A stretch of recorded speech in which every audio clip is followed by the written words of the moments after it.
Oi, oi, boa noite.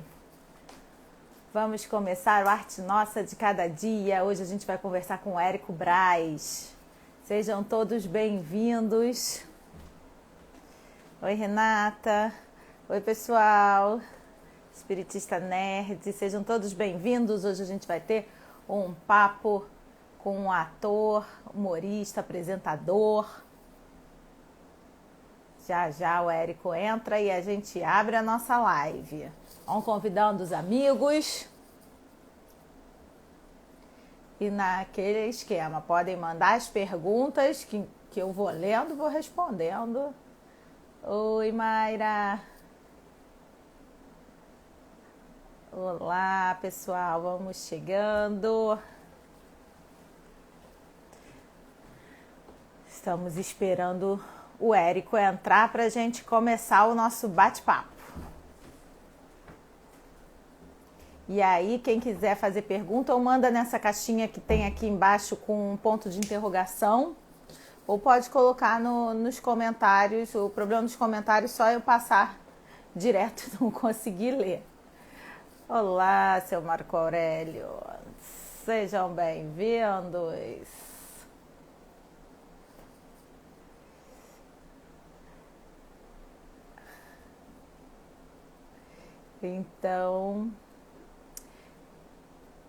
Então é isso. Nós vamos conversar sobre arte, sobre humor, sobre o audiovisual, quarentena, formação do ator.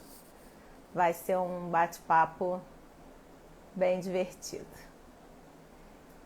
Deixa eu procurar aqui o Érico. Peraí.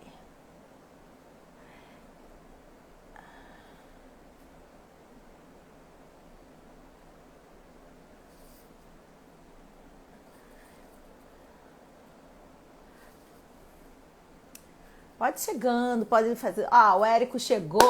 Olá! Vou chamar o Érico aqui pra gente conversar nossa conversa. Oi, Marília.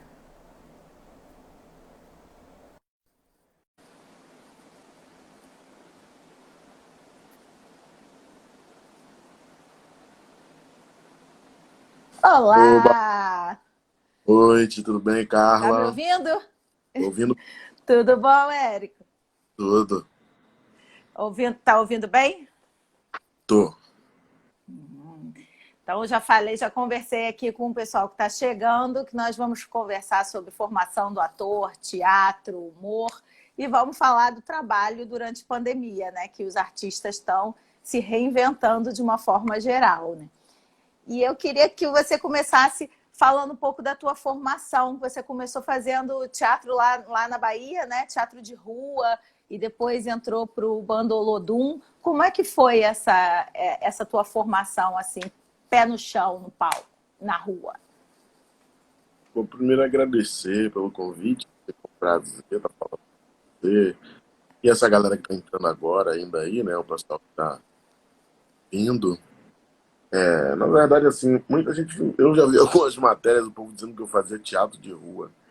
Eu não, eu É. fazia parte de um grupo de. Eu fazia parte de um grupo de teatro de comunidade. Nós chegamos a apresentar algumas vezes na rua, mas não era teatro de rua, Ah, não é nada a ver. Mas assim, o teatro de comunidade, eu comecei aos 7 anos de idade e esse teatro era no subúrbio, né? Ferroviário de Salvador. Isso era um grupo de teatro e a gente criou muita coisa. Eu comecei aos 7, mas tinham peças que a gente sempre criava alguma coisa nos finais de semana para apresentar para a comunidade, apresentar para as escolas e tal. E tempos depois eu entrei no Bando de Teatro Lodum em 1999, né? Mas isso passa muito por uma necessidade de se profissionalizar, né? De, do entendimento que eu tinha de que eu podia pagar as minhas contas com a minha arte, né? E chegar a esse entendimento, a essa concepção, não é fácil para o artista brasileiro, não é fácil. Isso é um ator negro, um artista negro, pior ainda, né? Primeiro porque a gente não tem referências, assim, tantas referências, né?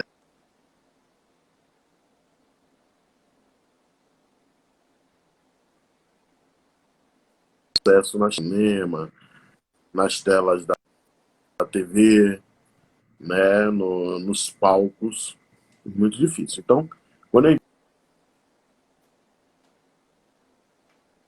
na minha formação, porque o Bando de Teatro Lodum é uma companhia que criou sua própria dramaturgia, que leva seus textos para o palco, que encena também clássicos, né? Mas Uhum. tinha um jeito particular de fazer suas encenações. E aí, quando eu entrei no bando, eu continuei estudando teatro no Bando de Teatro Lodum. Um período depois, eu fui estudar na Europa, em Coimbra, né, Portugal. Estudei teatro lá e aproveitei, e acabei. Na verdade, estagiei numa companhia de teatro em Coimbra, morei lá. Isso é uma experiência muito boa de teatro. O estudo, a formação do ator, ela é contínua, né? Ela não para.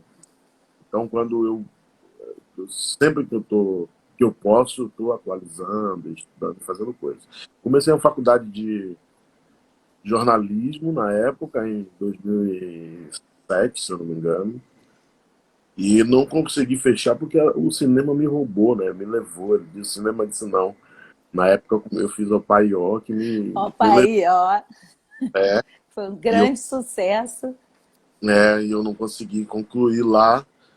E é isso, fui professor de escola pública, dei aula para crianças de educação artística, desculpa, educação artística, né? Dava aula em duas escolas ao mesmo tempo para poder me manter, ir para o teatro e tal. Então a minha formação é praticamente essa. Mas você tem uma formação mais completa, porque você canta e dança também, né? Isso você foi intuitivo ou você também foi para uma escola ou dentro da tua formação teatral tinham aulas de canto e de dança? O bando de Teatro Rodon, ele é uma faculdade, é uma universidade mesmo. Lá a gente forma os atores em todos os sentidos, trabalha a mente, trabalha o corpo, né, os conteúdos todos. E no bando a gente fazia aula de dança, aula de música, a gente escrevia os próprios textos, né, a gente construía de todas as formas. Eu não sou um exímio dançarino, eu vou dançar para teatro, mas não sou dançarino, não sou bailarino, não sou bailarino. E na música também, eu dou uma arranhada, porque eu acredito muito que o artista brasileiro ele tem que fazer jus à palavra artista, né? Artista é aquele ser que é contemplado por todas as artes. Sim. Eu posso fazer tudo. No Brasil a gente tem dificuldade com isso, né? Aqui geralmente uma pessoa, o cara é ator, ele é ator. Ah, você não é cantor, você é ator. Pô, nada a ver, às vezes o cara é um ótimo cantor, e é um ótimo ator. Por exemplo, ultimamente eu entrei numa de pintar, tô fazendo algumas coisas de arte plástica, e eu tenho pintado muita coisa. Então, conversando com minha parceira, minha esposa, ela falou, cara, é isso que a gente tem que realmente praticar, esse selo, é experimentar, tirar da arte tudo que ela tem para dar, porque a gente, enquanto a gente de transformação, a gente é caminho, a gente é veículo por onde a arte se manifesta. E, diga-se de passagem, a arte ela é bem diferente. Então a gente sente que o mundo precisa ver, ouvir, né, e ler tudo que a gente pensa e traduz. Eu acho bacana que eu li umas entrevistas suas que você sempre coloca a frase, a arte me salvou.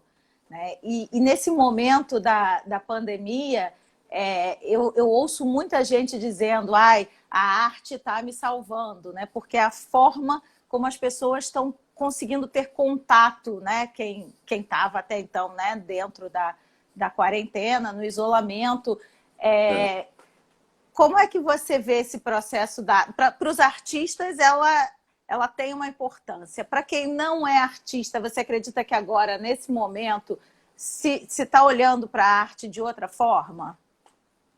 Olha, primeiro que assim, eu estou tratando já o mundo que a gente esse momento que nós estamos agora é um momento de transição para um novo mundo. Era um mundo, aquele mundo que a gente tinha até março, foi um mundo velho, né? Nós estamos num novo mundo em que o comportamento da gente, da sociedade, do povo, da humanidade, vai ter que ser bem diferente. E quando eu digo que a arte me salvou, a arte me salvou porque ela me deu, eu dei a sorte, aquilo que eu falei, é um privilégio num país como o nosso, que não considera a arte como algo importante. Eu tive o privilégio de acessar a arte muito cedo. Toda criança tinha que acessar a arte muito cedo, porque com a arte eu comecei a pensar. A arte me levou a pensar. Só para você ter noção, como eu falei a você, eu comecei a fazer teatro num grupo de igreja. Um tempo depois, eu conhecendo a minha história enquanto homem negro, descendente de povo africano, e a forma como o Brasil trata o povo negro, eu, numa linha de raciocínio dentro do teatro, eu descobri que eu não devia mais fazer parte daquela instituição religiosa que era o cristianismo. Porque se eu estivesse ali, eu estava perpetuando, né, todas as maldades que o cristianismo fez com os povos africanos nesse país. E a consequência disso está aí. Está nas favelas, está nas periferias todas, está no desemprego, está na Covid aí. A maioria das pessoas infectadas e que mais sofrem são as pessoas negras. E isso é consequência da política. Isso é consequência da política. Uma política que anda de mãos dadas com a igreja. Então eu descobri isso muito cedo, que eu não podia mais comungar daquilo e que eu precisava procurar um lugar onde me recebesse como os meus ancestrais eram recebidos no continente africano. Isso para mim foi muito rico, porque eu abri uma consciência política sobre tudo, sobre toda a história, passei a procurar a história verdadeira do Brasil, né? Essa que vai para além do que está escrito nos livros de história, né? E eu não consigo mais enxergar o Brasil a partir da arte que me salva. Não consigo mais pensar o Brasil desse jeito que todo mundo pensa. Então, quando você pergunta assim, como é para os artistas, no momento da pandemia agora, para os artistas está muito difícil. Está muito difícil. Eu, no início, eu agora estou conseguindo dominar um pouco mais.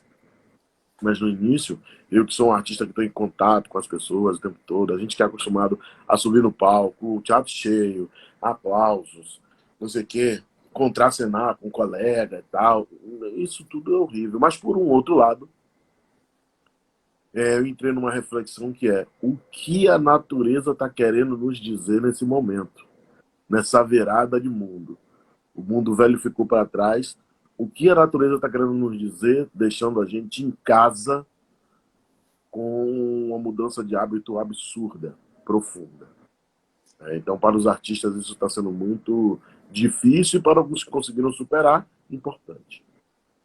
E essa questão toda, né, que está querendo, a gente está tendo que reaprender tudo, né? Inclusive a mexer nessas ferramentas, né? Eu que dou aula de voz, eu dou aula prática, contato com aquela galera. De repente eu tive que fazer isso do computador. Então isso dá um certo desespero inicial. Aí falando em voz, essa sua voz linda, você prepara essa voz forte que você tem aí, essa voz, você prepara, você aquece, você faz trabalho vocal, ou é só a voz que Deus te deu?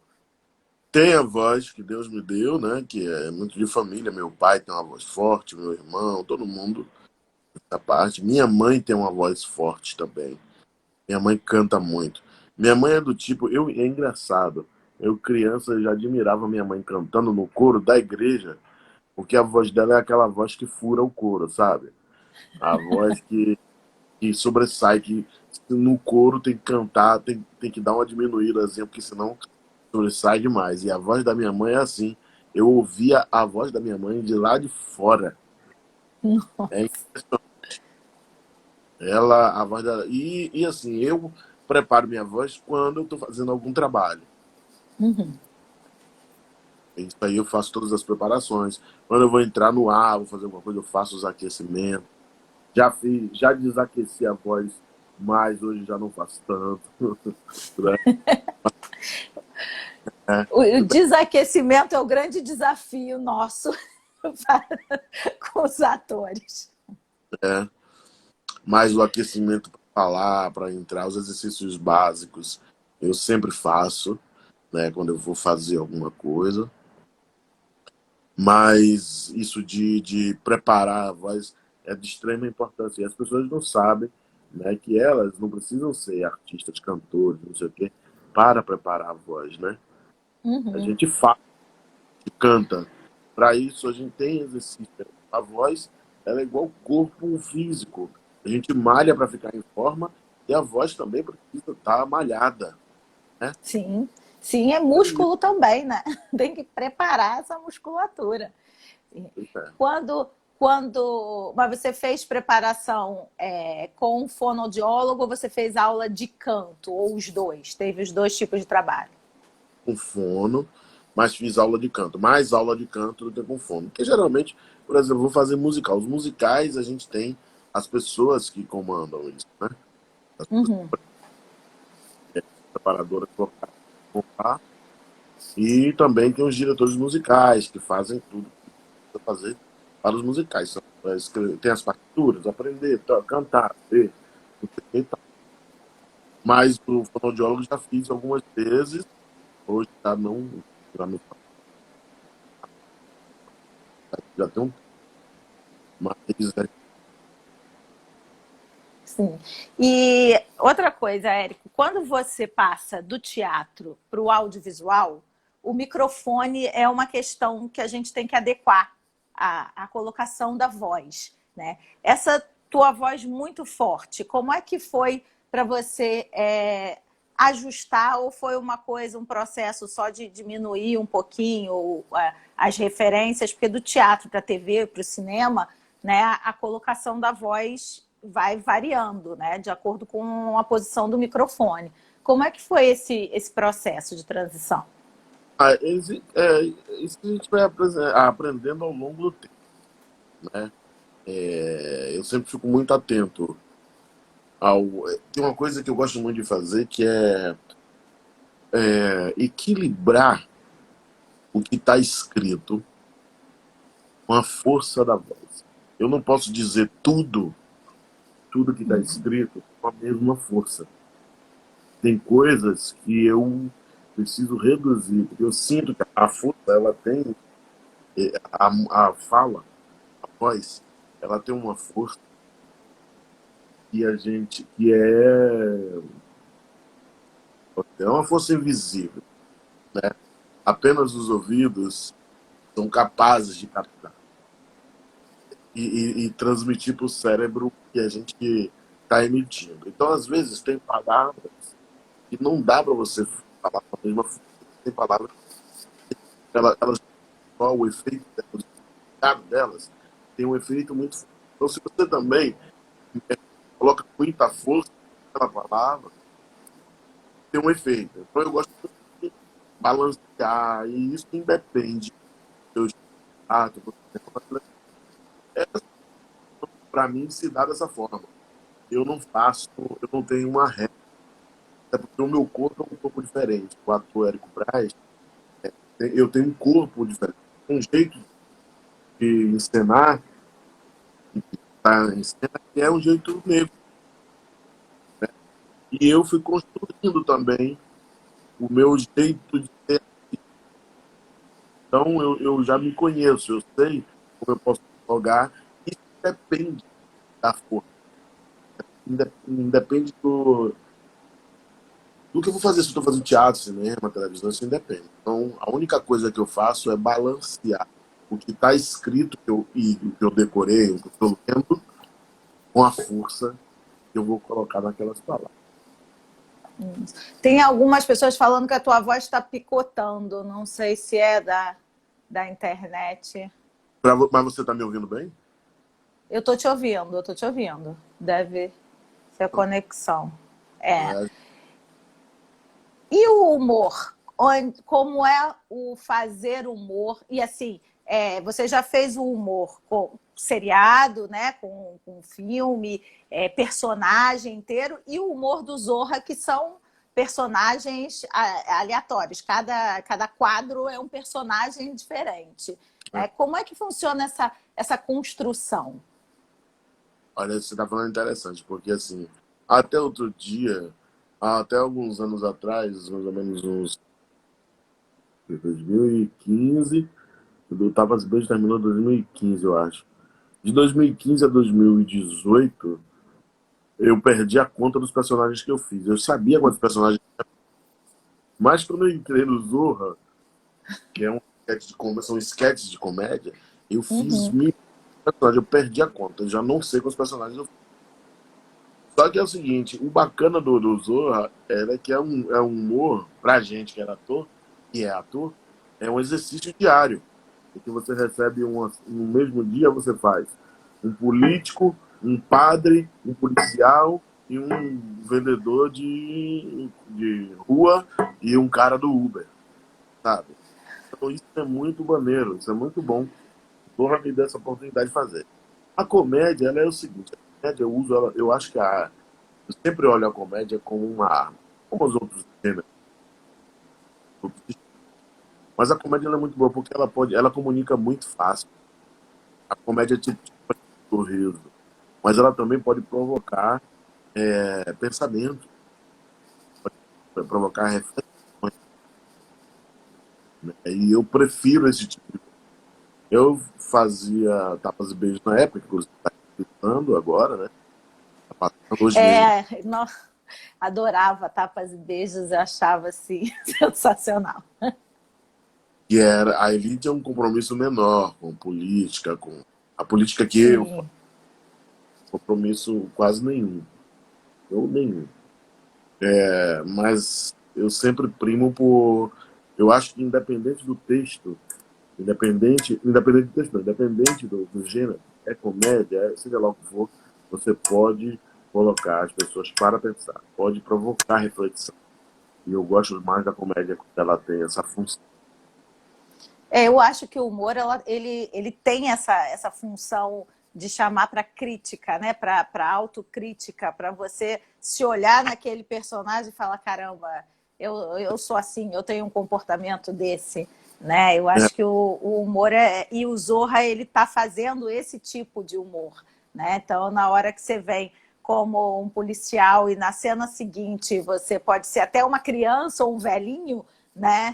é, E isso está primeiro desconstruindo esses estereótipos todos que a gente vê, né? Principalmente no audiovisual.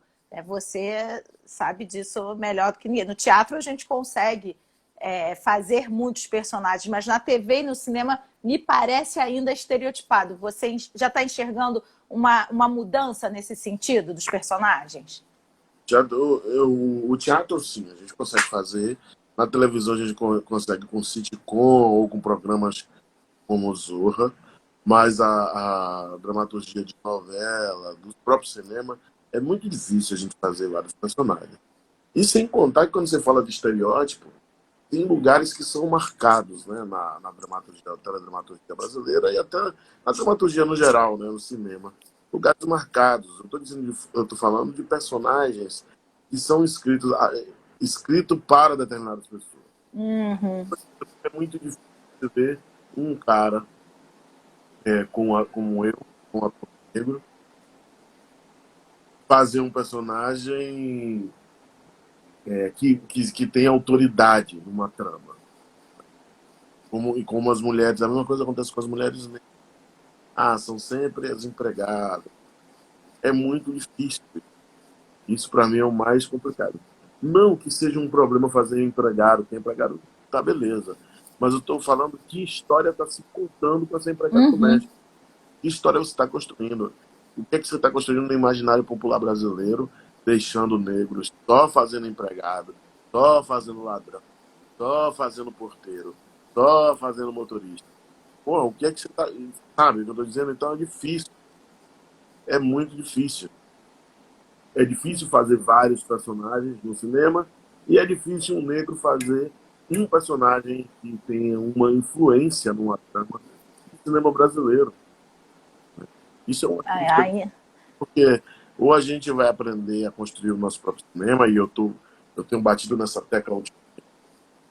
Tem coisas que eu já não faço mais. Não é uma questão de, Érico virou isso, virou aquilo. Não. É porque eu acho que eu não posso mais chegou a hora, não só eu, mas as pessoas precisam entender que a gente não pode contribuir para essa história velha, a história do mundo velho. Entendeu? A gente tem que parar de contribuir com isso. Não dá para escrever determinadas coisas, mas ainda mais para admitir que negro só faça isso e que branco. É, isso que você está falando, assim, eu assisti uma entrevista do Lázaro Ramos que ele fala isso. O problema não é você me colocar para fazer um porteiro ou bandido. O problema é o porquê eu só posso fazer esse tipo de personagem, né? Que todos possam fazer todos os tipos de personagem. A história ela tem que estar num lugar maior, né? Só que a gente sabe muito bem como funciona a estrutura, né? As pessoas que podem fazer isso, poucas delas mexem, estão interessadas nisso. Então, a única saída que tem é fazer o próprio cinema, para fazer o próprio teatro, sabe? E ainda assim é um risco, porque as pessoas, só para você ter noção, a maioria dos artistas negros nas redes sociais, eu preciso que você me aponte aí, se a gente vai contar um ou dois que tem 1 milhão de seguidores. As pessoas não seguem artistas negros. Isso é fatal. Isso é uma constatação que eu fiz nos últimos meses. Assim. Desde o ano passado eu venho notando isso e prestando atenção, fui caçar, procurar. As pessoas não seguem pensadores negros. As pessoas seguem qualquer pessoa branca que fala qualquer besteira, que faz qualquer coisa. Segue. Mas até uma pessoa, um ator negro, um artista negro que faça bobeira, brincadeira, as pessoas não seguem. É muito raro você encontrar um, um artista negro, um pensador negro, um stand-up negro que tenha 1 milhão de seguidores. Né? É muito difícil. Mas você vai ver, por exemplo, no ramo da música, você vai ver os artistas negros da música, pouquíssimos deles têm mais de 1 milhão de seguidores. Mas o pessoal, por exemplo, do sertanejo, que a maioria são brancos, e aí eu já estou te dizendo, abrindo já um parêntese, que não tem cantor de sertanejo negro. Não tem cantora de sertanejo negra. Entendeu? Se eu É falar isso, verdade. e se eu disser que é um meio onde o racismo domina, há quem diga que não. Vai dizer, não, Brian, não é isso não, mas é. Porque contra fatos não existem argumentos, Carla. É verdade. A gente E para para pensar e não encontra mesmo.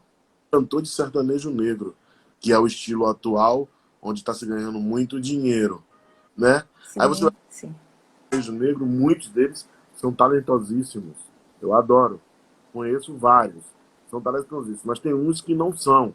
Assim como a música preta também, tem muitos cantores que são talentosíssimos e outros nem tanto. Uhum, uhum. Mas esses são talentosos, Só brancos. teve Fal Andrade, é um ator baiano também. Ele disse que só teve João Paulo, Eu estava que falando fazia dela. dupla com Daniel, né? Morreu. E mesmo assim, se vocês colocarem na internet e ver os shows do João Paulo e Daniel, o Daniel, inclusive, é meu amigo, eu já conversei com ele sobre isso.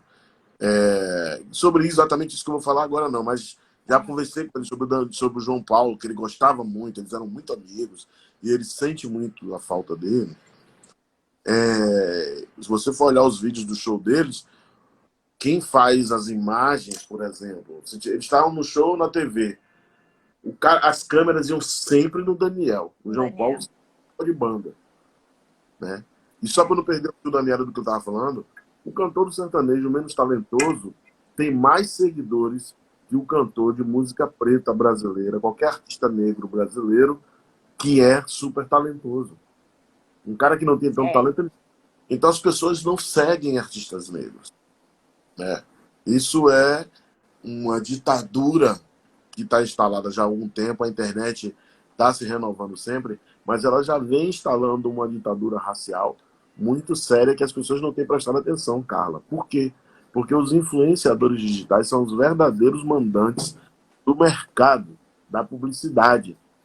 Sim, sim. Entendeu?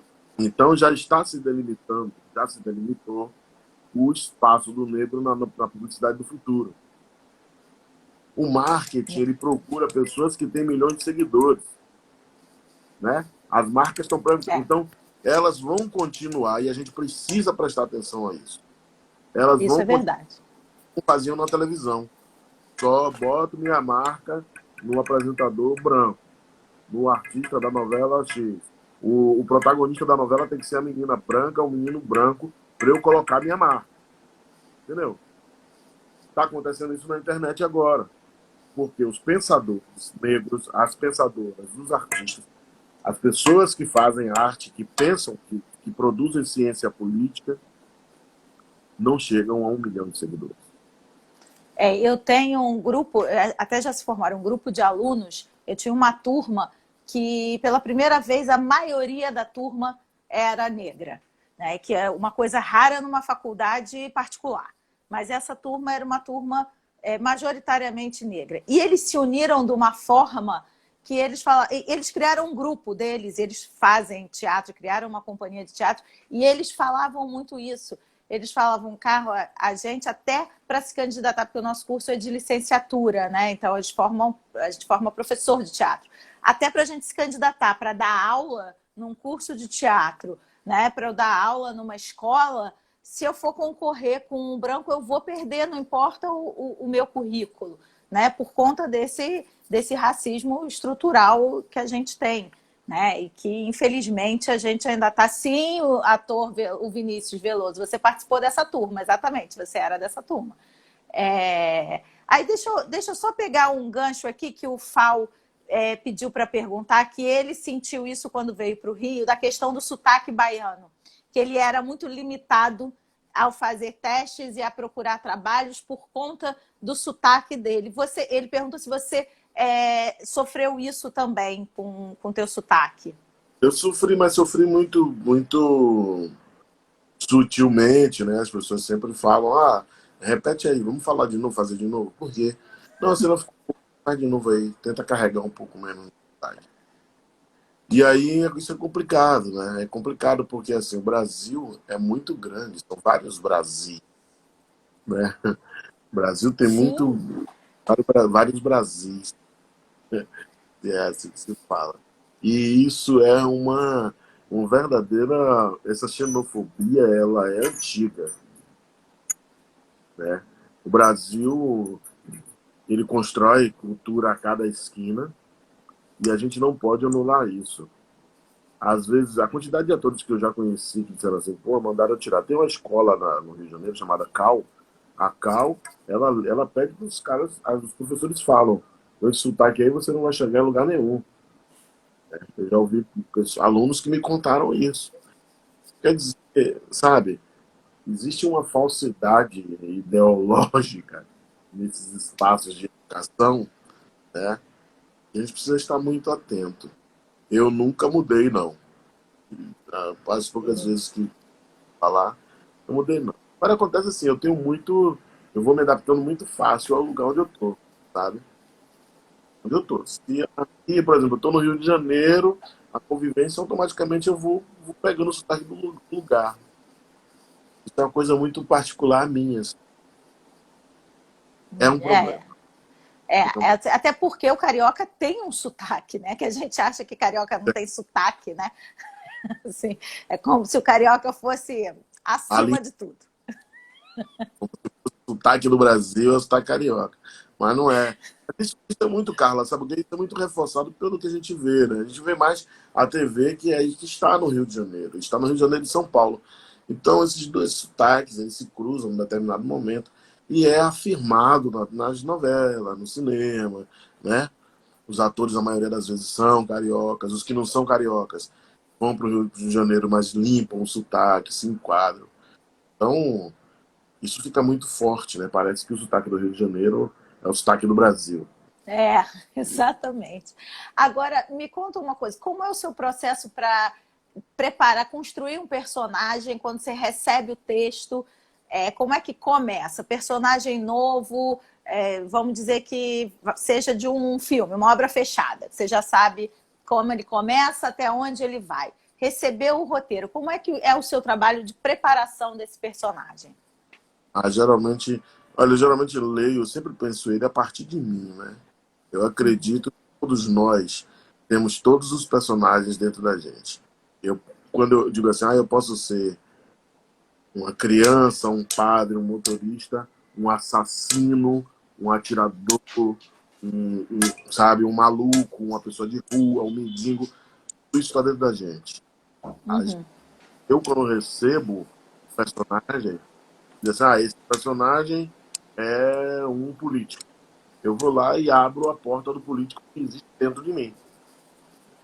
E, obviamente, que eu parto para a pesquisa de campo, que eu adoro fazer. E a pesquisa de campo, só para você ter noção, no Reginaldo de Opaiel fica assim.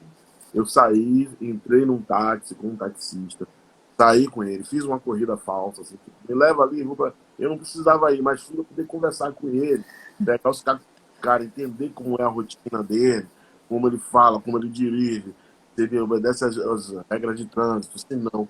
E isso é a pesquisa de campo que eu fui construindo, pegando.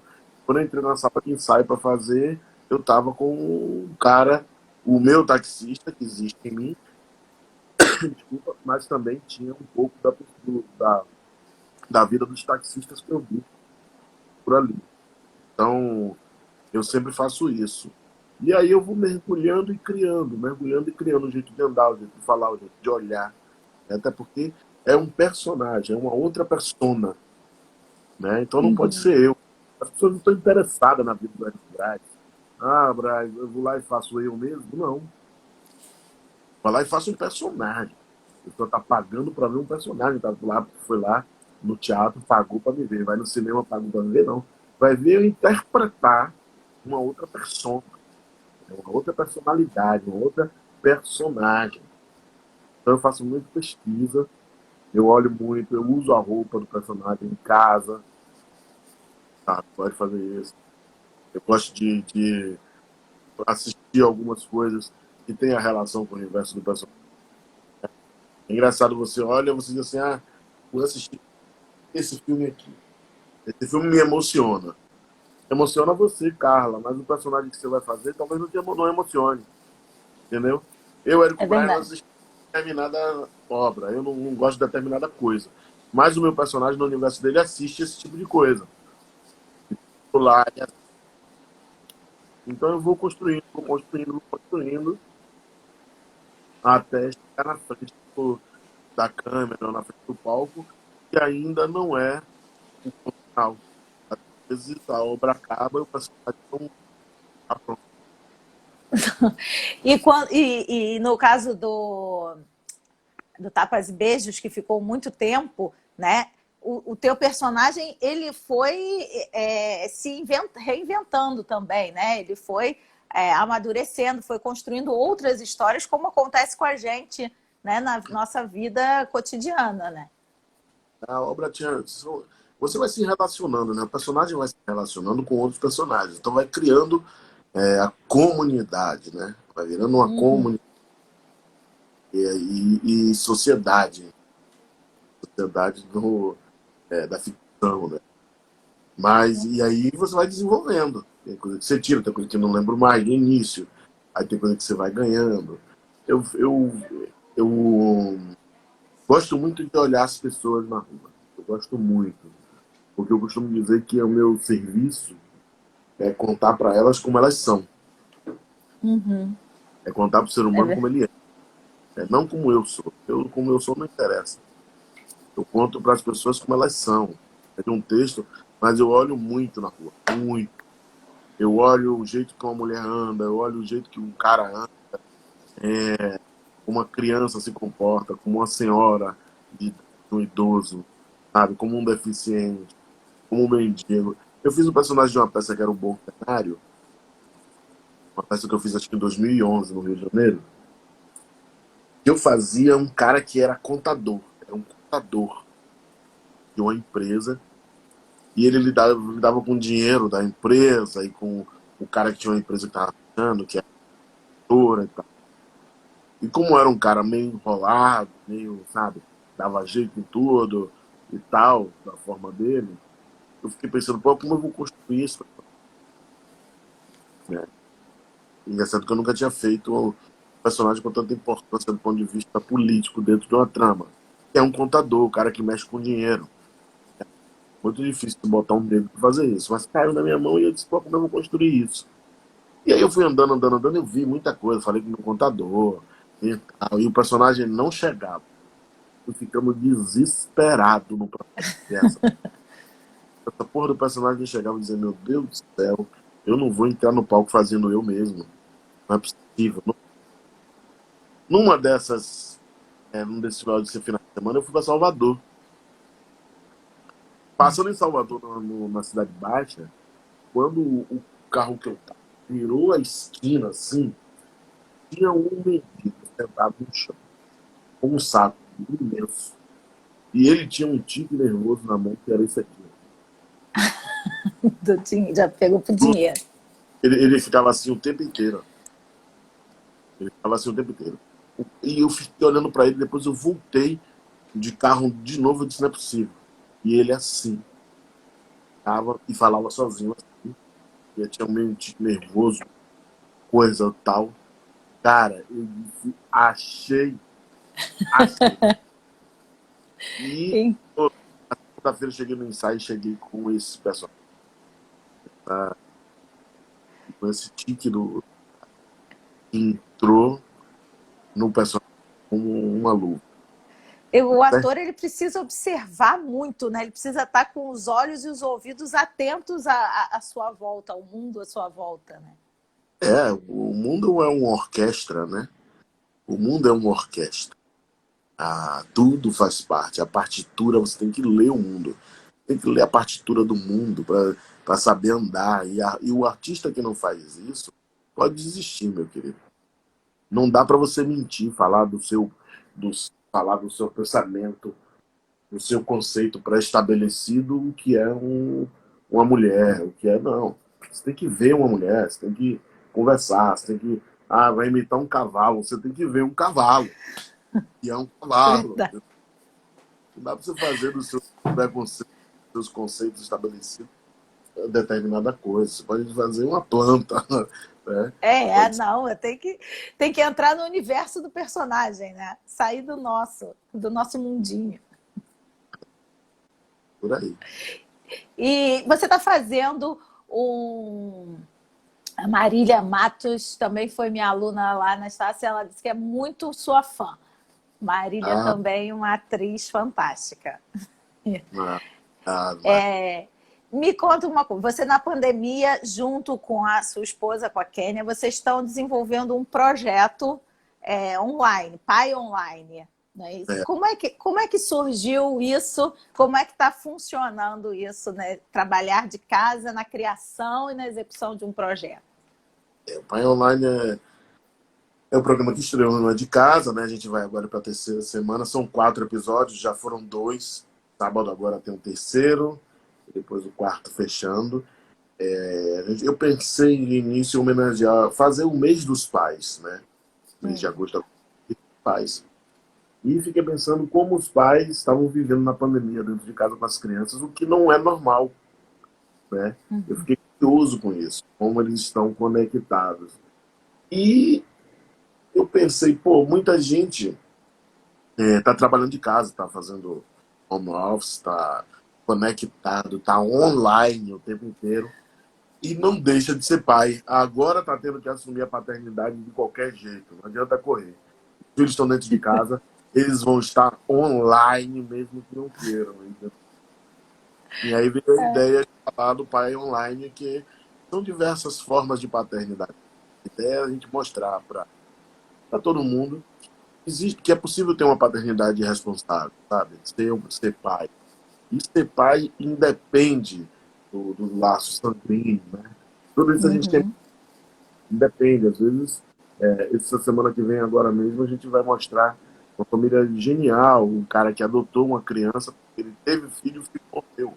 Então, ele adotou uma criança. Ele é pai e filho, é um negócio absurdo. Então, existem diversas formas de paternidade, diversas formas de.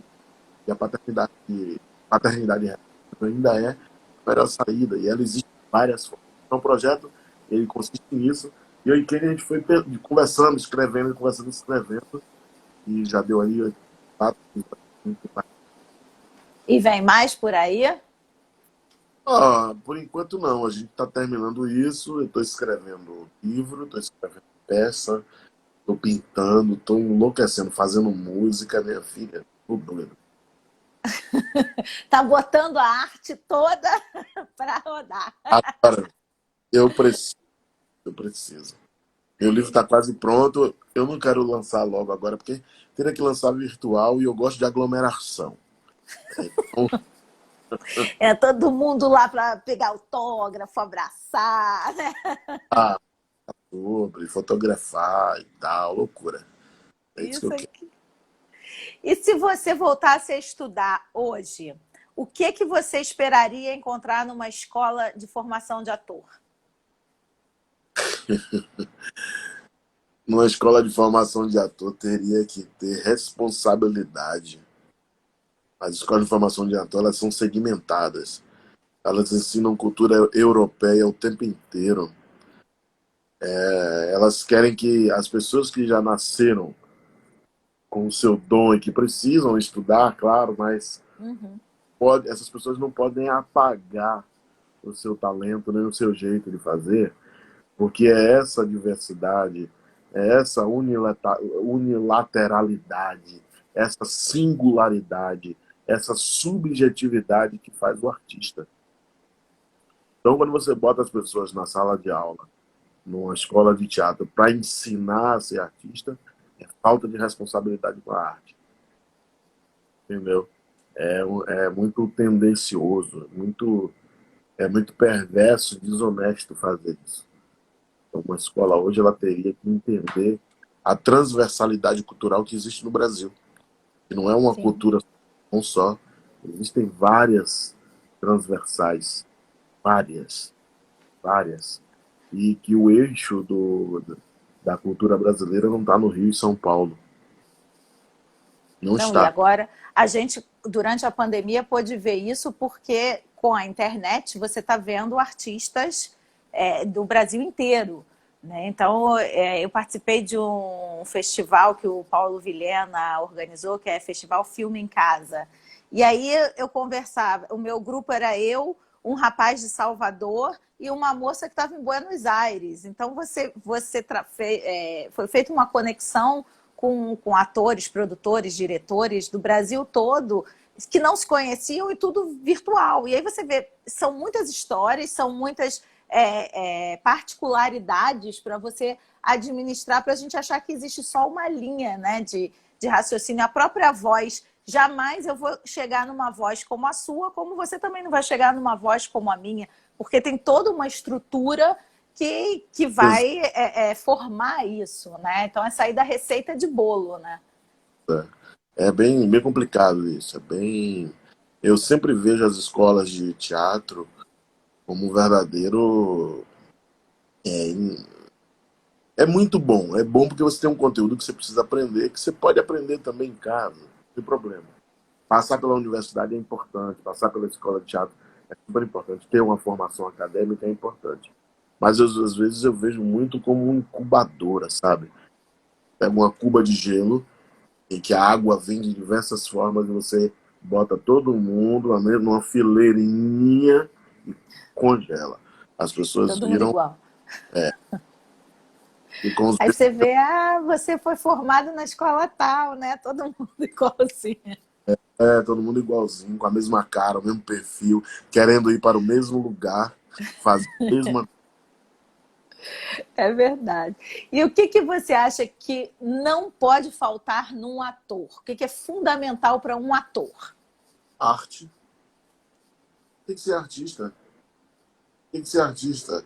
O artista, ele tem, a cada obra que ele começa com verdade, ele tem medo. Porque a arte é muito maior que a gente. A arte é um espírito que todo mundo que possui ele, de verdade, tem medo. E medo que eu tô falando não é esse medo que a gente conhece, medo de morrer, não. É porque é muito gigante. Ela vai para além da nossa cabeça. Tá para além da gente. A gente tem que ter muita coragem, sabe? Por isso que a palavra que não pode faltar num ator é arte. Tem que ser artista. Tem que ser diverso dentro. da execução da sua função, sabe? Eu não tenho... Quando eu sempre começo uma obra, eu prefiro ter medo dela para poder eu me abrir, me jogar de cabeça. E é nesse me jogar de cabeça que às vezes eu consigo me realizar, sabe? Morrer como Érico Braz, nascer como um personagem, ou como, sabe? E Isso. já, já que você falou em se jogar, tem gente aqui perguntando pelo se joga. Como virou apresentador? E como Ah, foi essa experiência de ser apresentador? eu sempre achei que faltava apresentador negro na televisão brasileira. Porque o apresentador não é um personagem, né? O apresentador era o Érico falando, não é isso? Claro, a serviço da comunicação, da informação.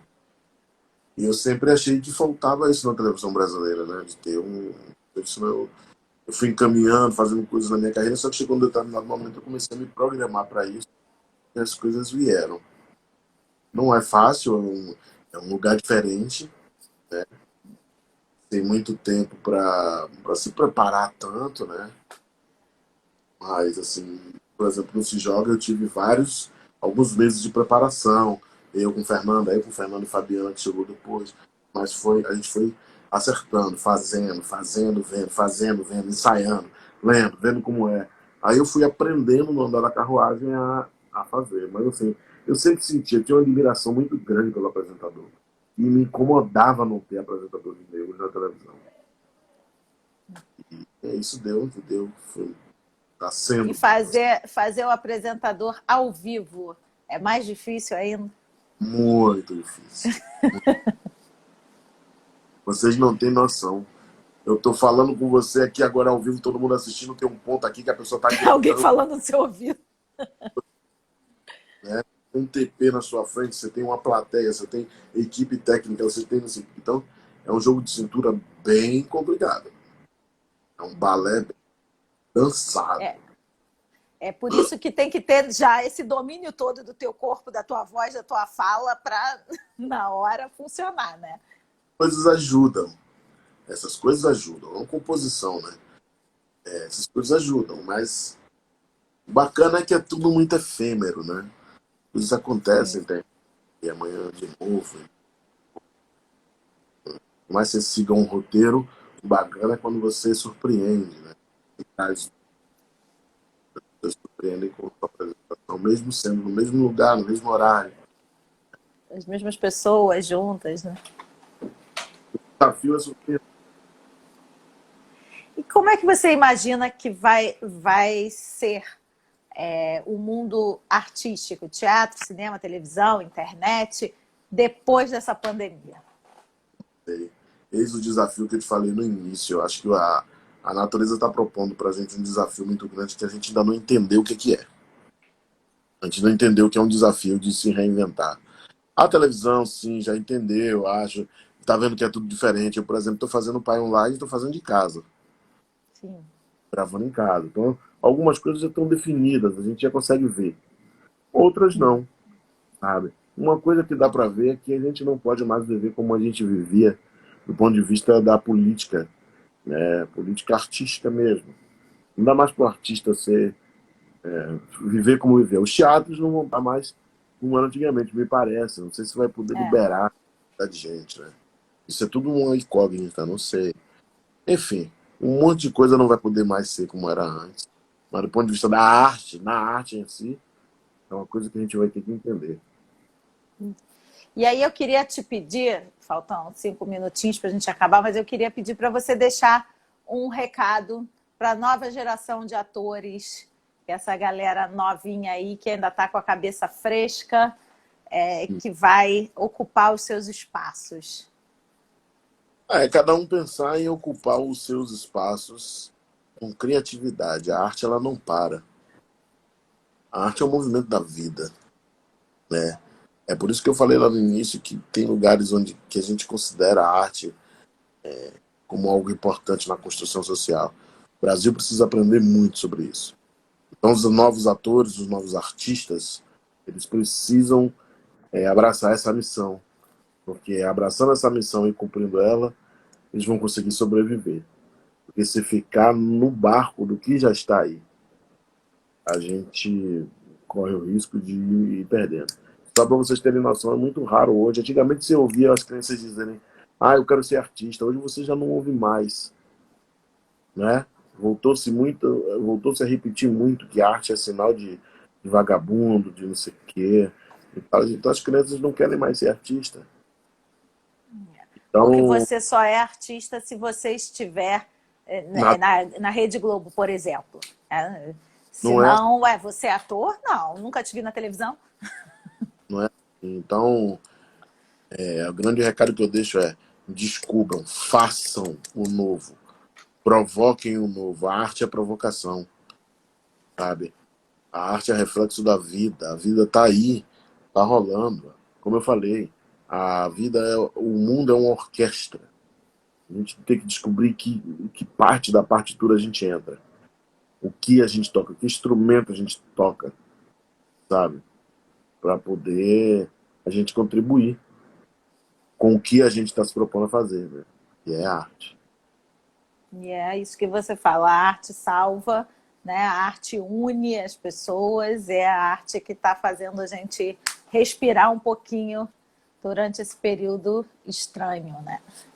Érico, eu quero te agradecer muito de coração, porque você foi super gentil, super solícito quando eu te mandei mensagem, chamando para conversar aqui com a gente. Eu quero te agradecer por essa aula que você deu aí, né, que eu vou deixar gravada aqui no IGTV.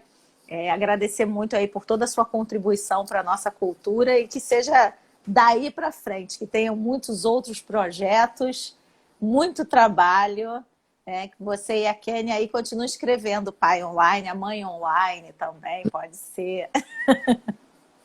Muita coisa ainda vem por aí. Eu que te agradeço o convite, agradecer a todo mundo que ficou com a gente até agora. E um beijo.